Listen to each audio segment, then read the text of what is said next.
from Vilnius. We finally arrived in Lithuania. This is our hotel, the Palace Hotel St. Palace. And we're on a major Old Town street. And today is a special day. What's today, Phyllis?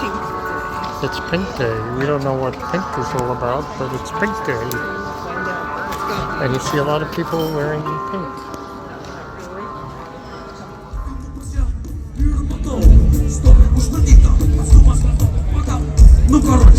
We're at the Pink Festival.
Uždėt.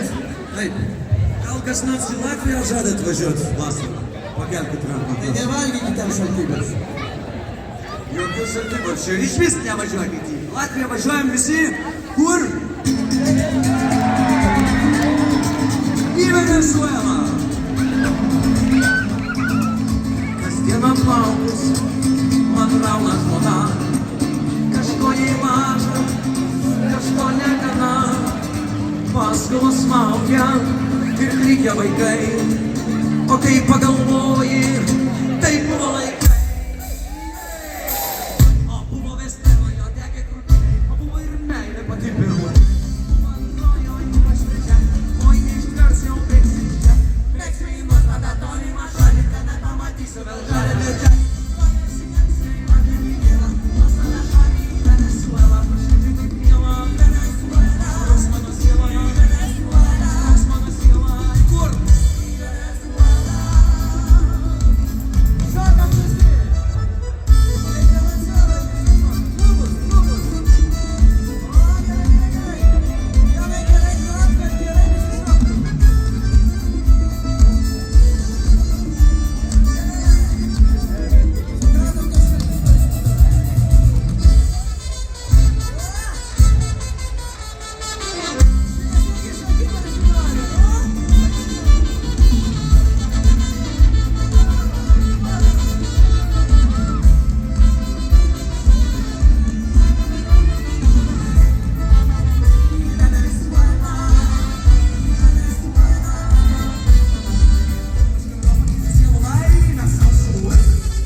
Palauk. Ką palauk? Žiūrėk, rydas be darbo. Kas rydas? Rydas turi būti karvis. Jis yra aukščiausias šitoj minioj. Tai jis bus garvežys, o visi kiti bus vagonais. Mes važiuosim per Vilnių.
skaičiuoja. Dar vienas jonas.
Grąžino jau jie. Jo. Karoli, pavėlavai. Varom. Visi kartu, dar kartą.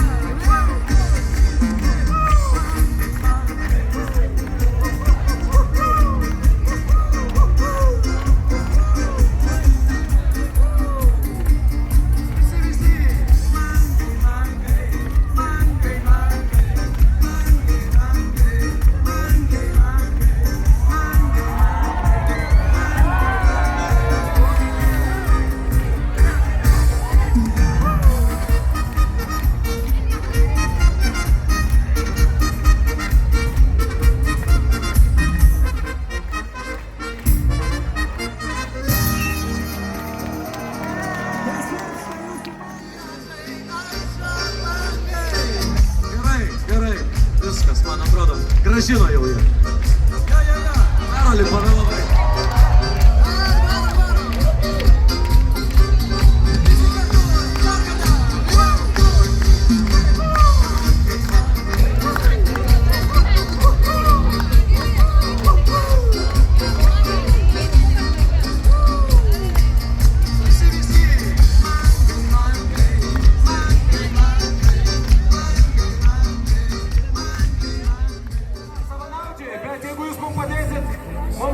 Viskas, ačiū. Dabar norime kviesti būtent rožinio maratono arba geriausių padalinių.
Hello.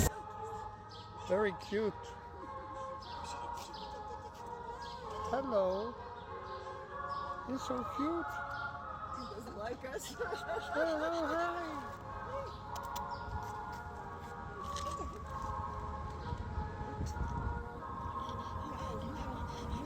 No? Okay, don't like that. Thank Very you. cute.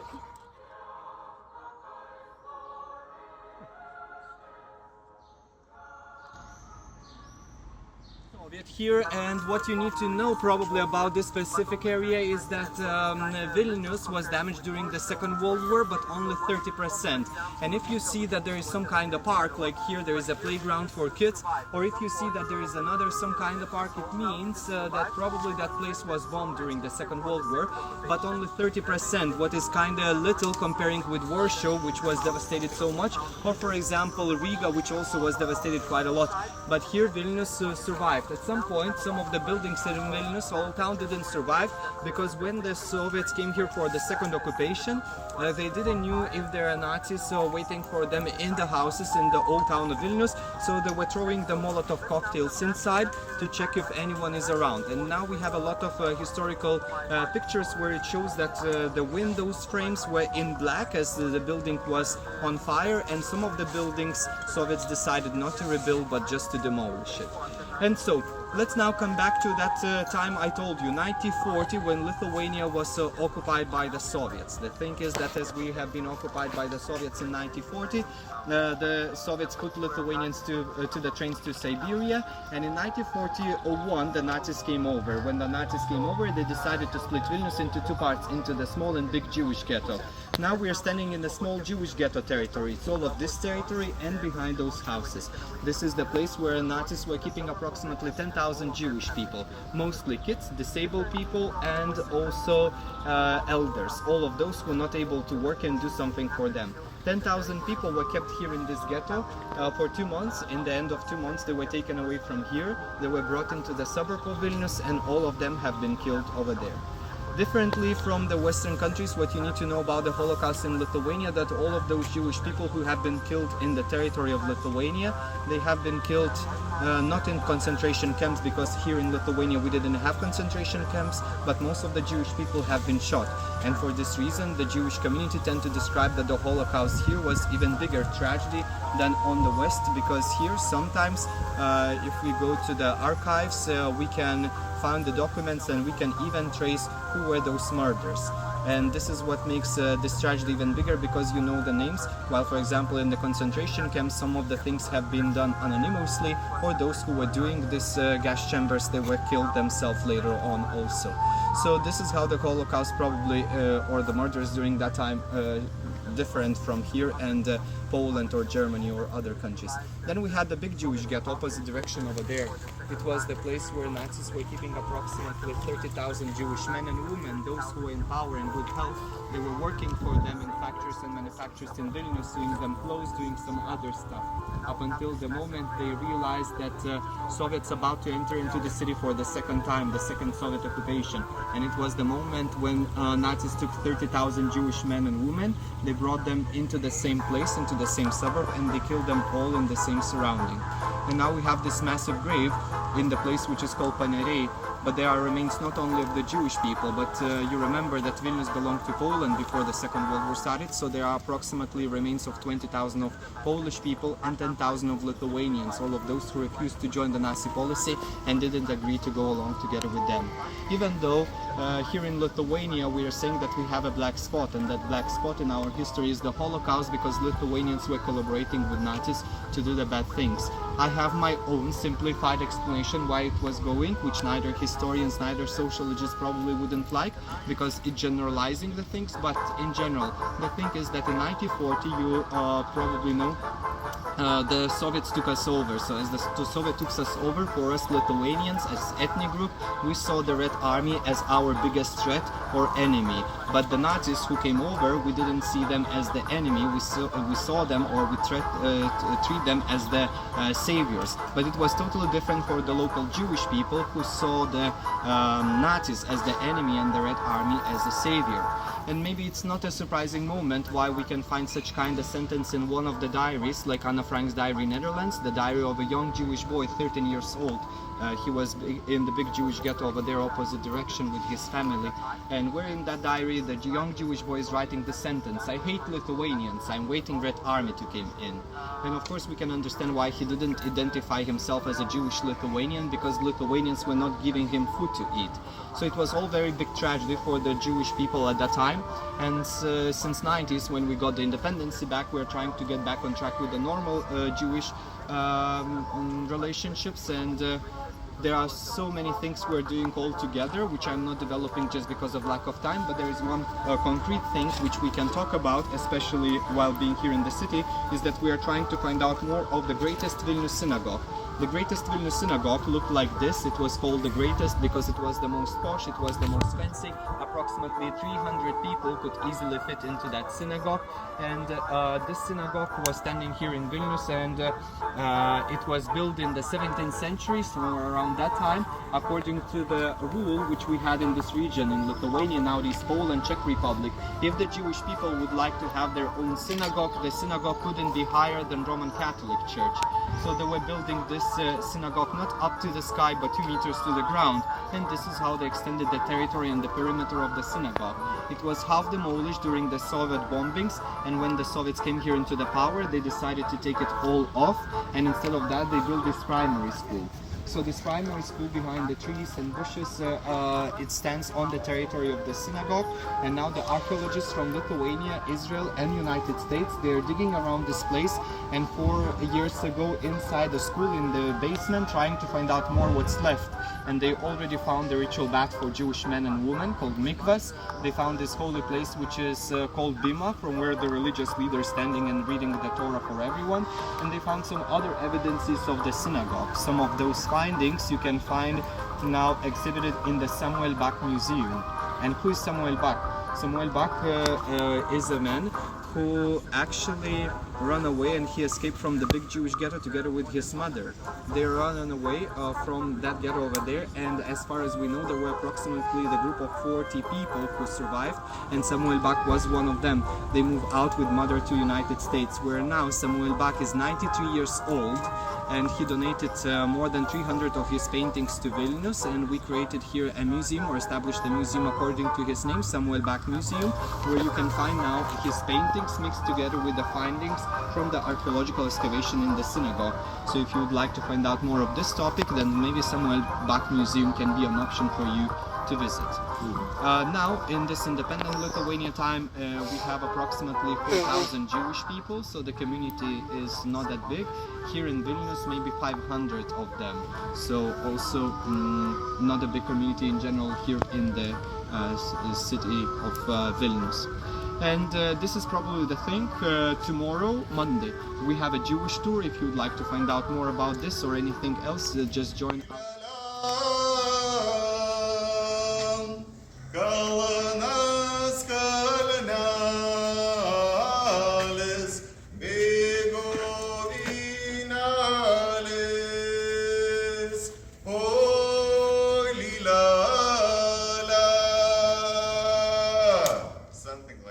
And we are crossing the river, and we're going to find out more, but you need to keep the rules in mind that you have to smile. You shouldn't go faster than 20 kilometers per hour.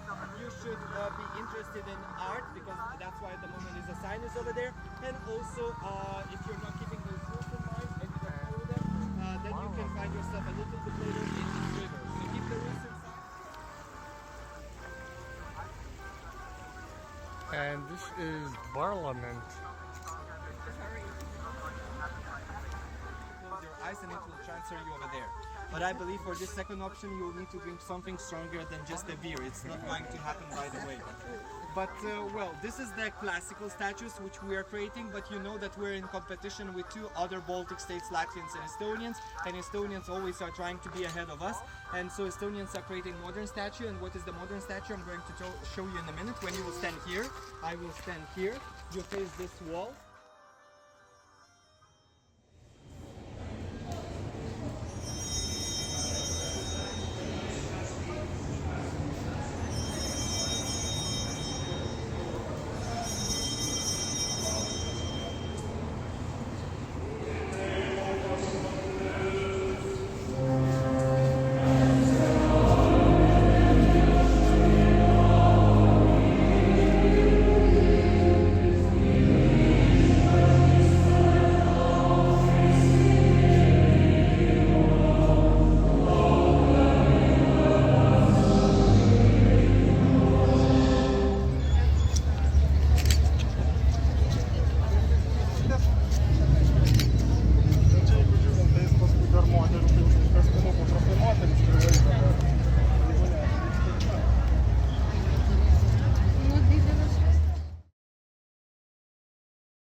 jaunimas.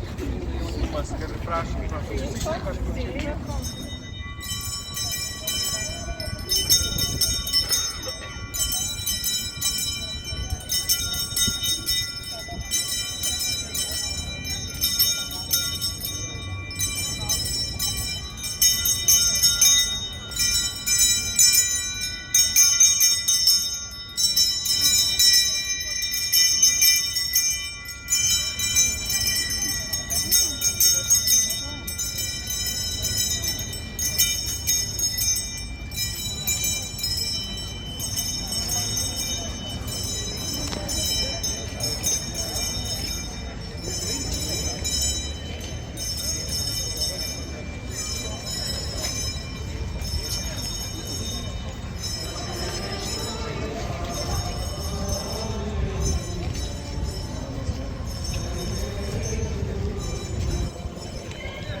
Remember them?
Kur dabar visi esat?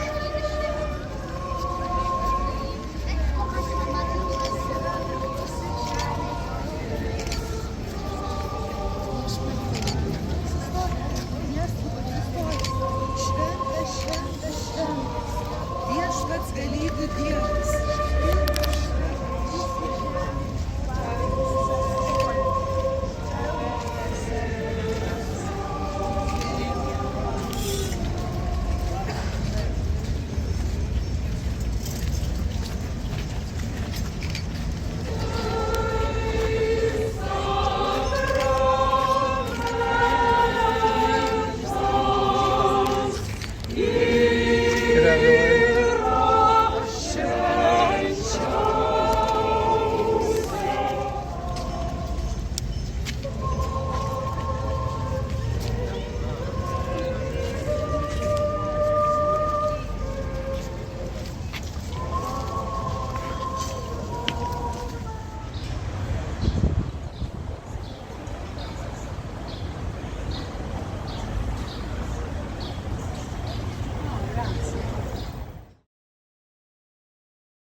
This one is very misleading. What is salt? Spanish. Nuts and nuts. Yeah, that's a lot already said.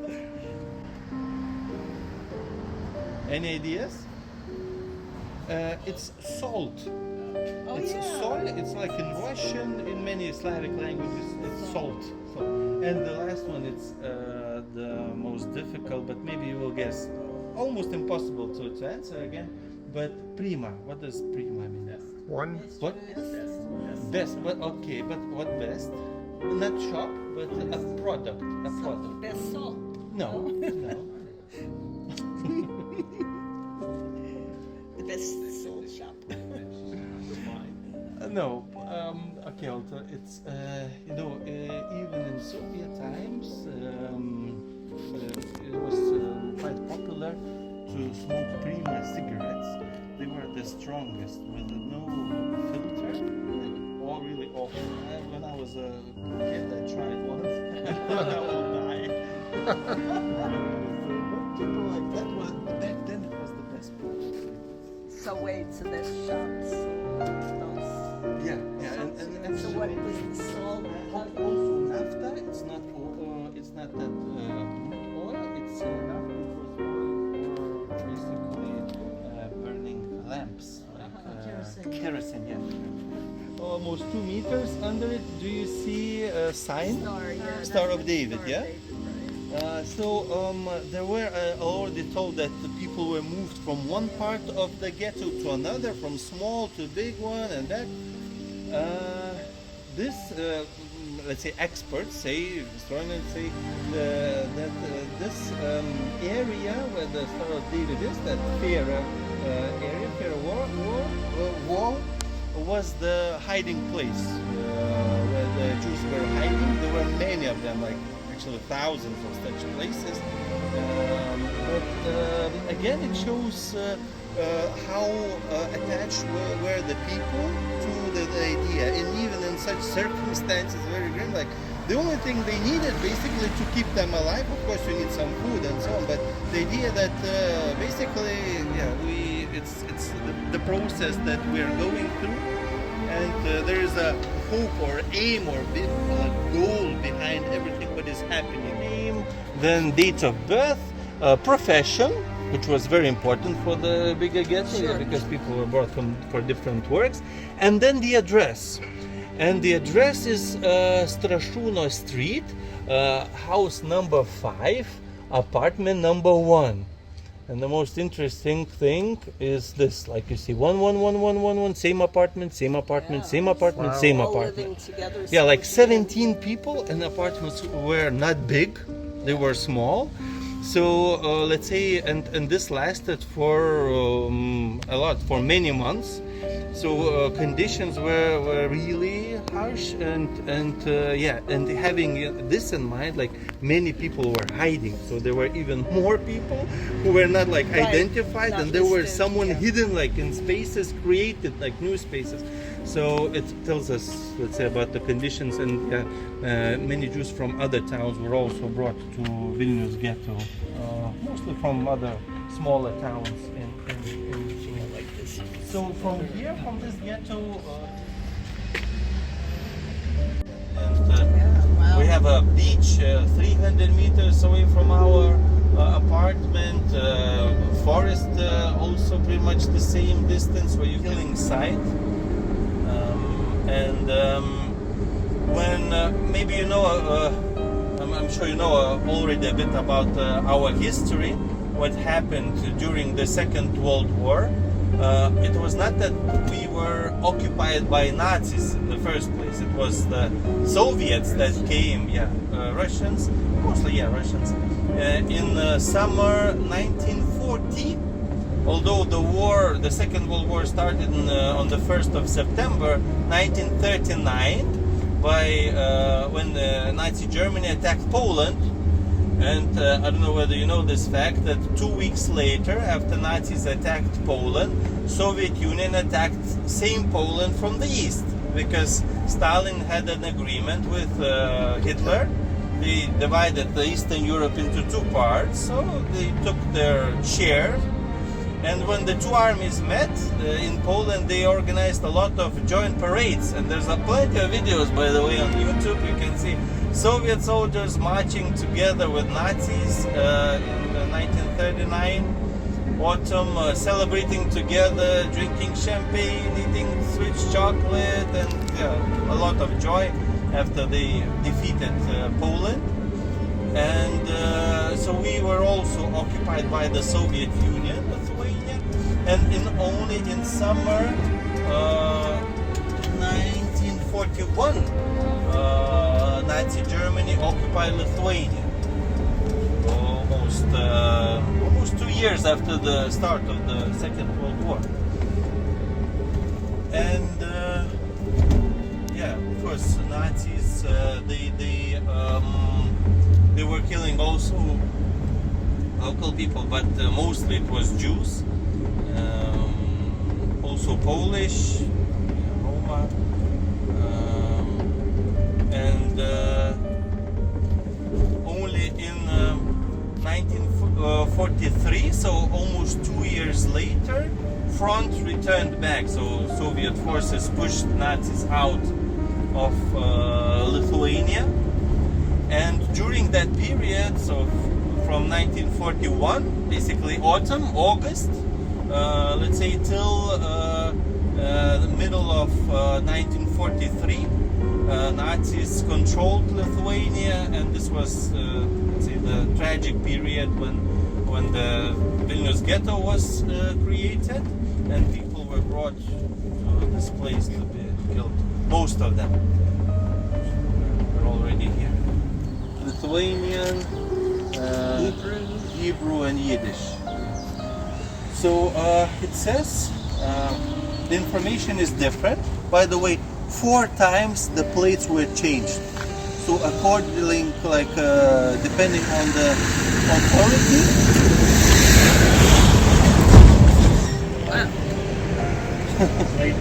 Yeah. Depending on who was in power.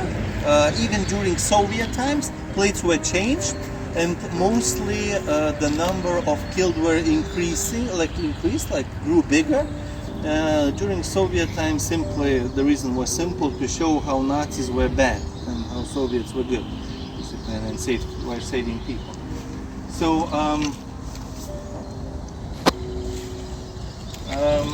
and it says, this one says that 70,000 Jews, men, women and children were killed, and here 100,000, which means like in total, so around 70,000 Jews and 30,000 mostly Soviet soldiers, Polish soldiers, Roma people and many others. Actually around 30 nationalities, people of 30 nationalities. Yeah, you know this Jewish tradition to put stones. Okay, let's go.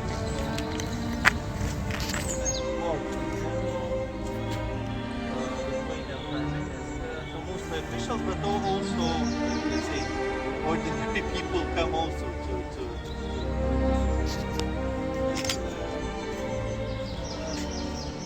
the interesting thing is that small, you will see a small plate here, that it was donated by the Epstein family, Tel Aviv, in 1991.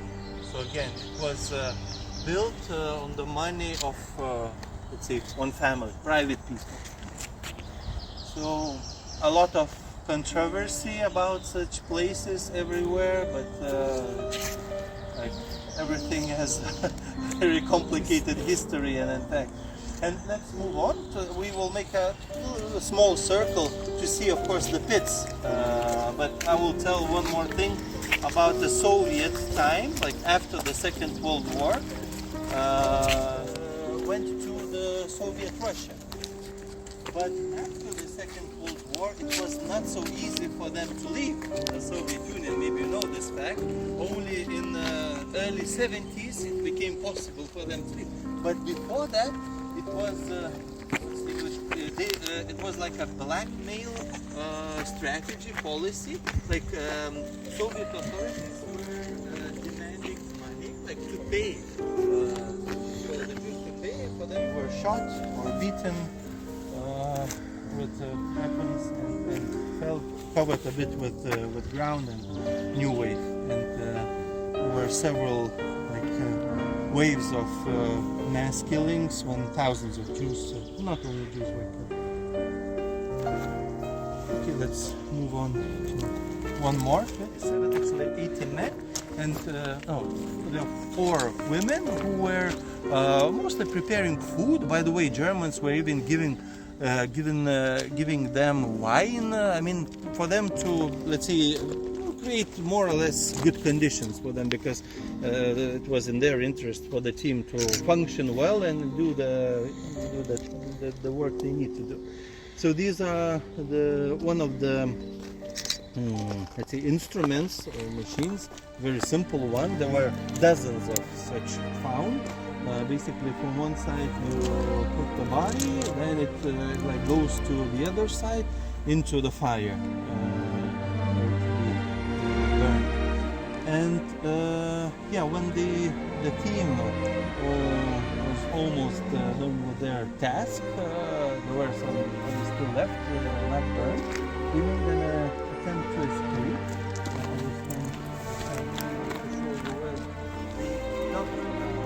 Tunnel.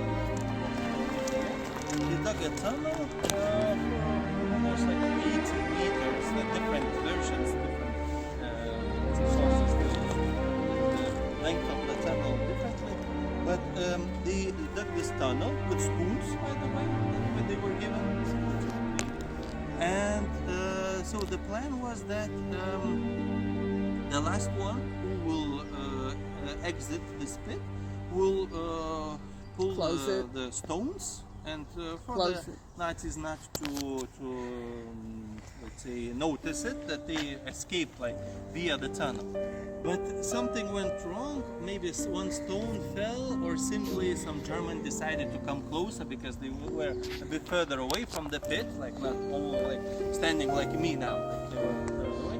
By the way, it was covered by tent as a rule, against the rain. Plus, they worked in winter as well. They started in November, so it lasted more than one season. And something went wrong, and one of the guards or more heard something, and they approached and they noticed that something is happening. So right away they started to search, and they shot most of the team, but my memory is not so good, but I think 12 or so managed to escape. Actually, it's not sure what happened to all of them. We don't have information what happened. Some of them maybe escaped, but later they were caught or died, or maybe they didn't manage to reach, let's say, Israel to tell their story. Maybe we will never know what happened to all of them. But some of them managed to escape.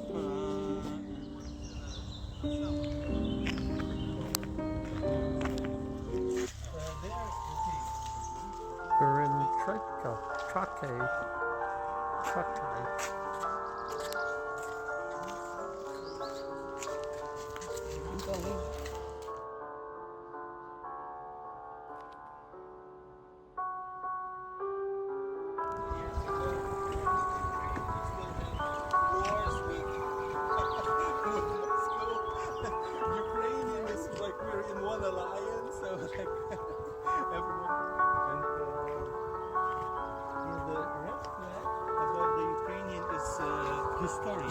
Historical flag of Lithuania, and it was not chosen to be official flag 100 years ago because it's too red, too aggressive with the knife in it.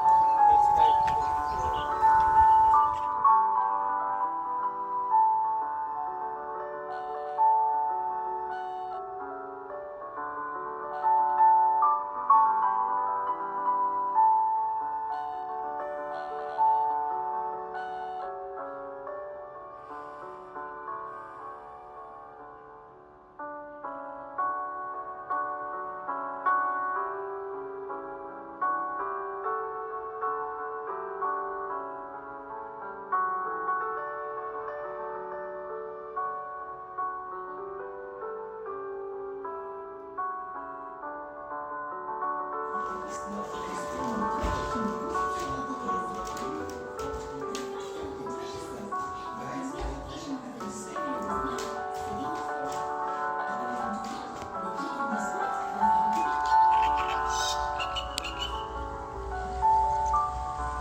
School kids.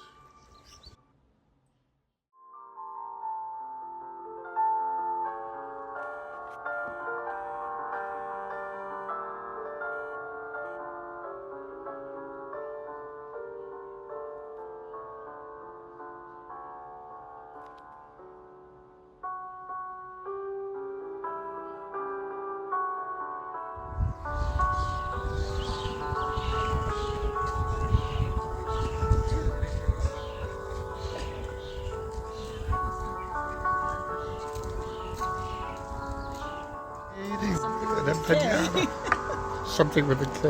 It's a buoy or something. I don't know. What are these called again? What? Oh, it's right here. Where?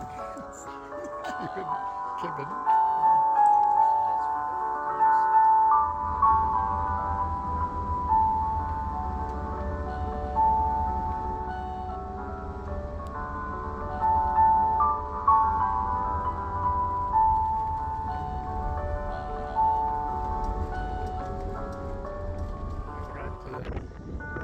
Hill of Angels.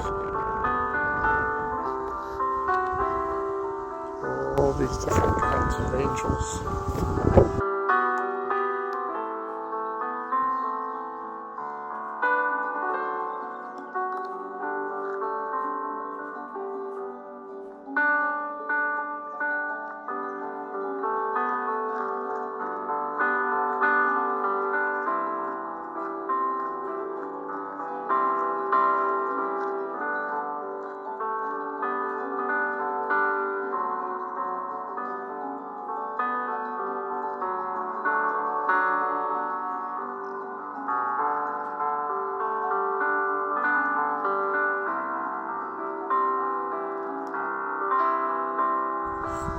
Phyllis is swinging on the Hill of Angels.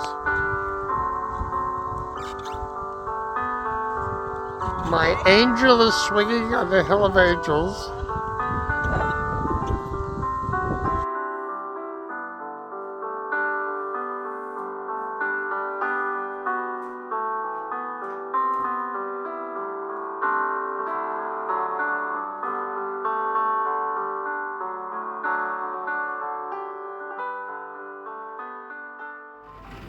This is the weather that we avoided. We got back to our hotel just in time.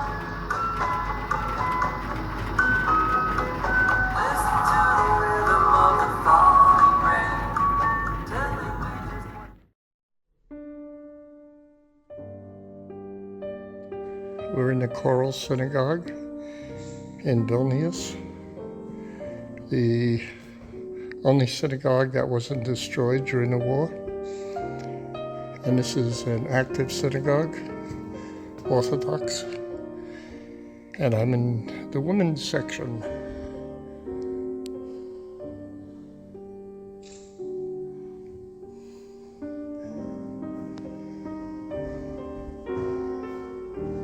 I'm not sure what this is, but I'm going to ask before I leave. It's upstairs in the women's section.